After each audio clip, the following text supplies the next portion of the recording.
Здравейте, в този урок ще ви покажа как да си свалите HLDS Update Tool и да пуснете CS 1.6 сервер под Linux. За начало ще изтеглиме HLDS Update Tool.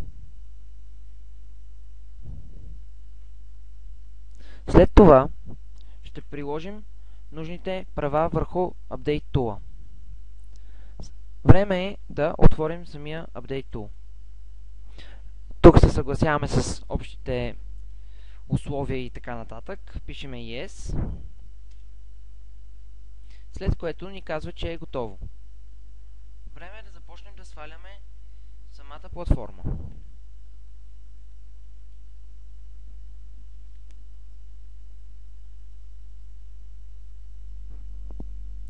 И в момента ни казва да повторим самата команда.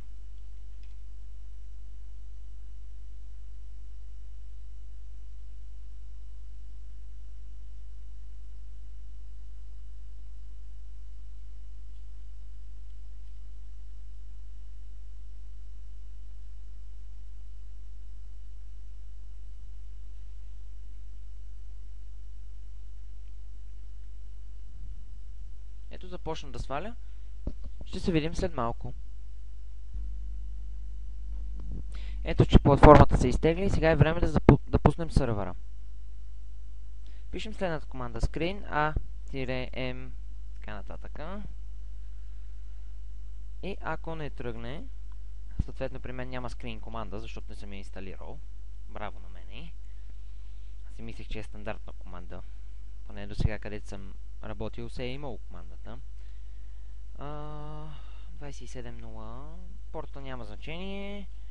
Това е стандартна команда за старт на сървър. При Windows също не се различава особено. И като гледам, тук направи един куп грешки, но мисля, че тръгна. Да, тръгна. Ето, сървъра е готов. Ако имате проблем с самото пускане, е необходимо да влезнете при файловете. В случая аз съм влезнал през FileZilla и да маркирате всички файлове и да им дадете права 777 и да обходи всички подпапки. И то ще започне да ги обхожда. И няма да имате проблема с правата на файловете. Това е за сега.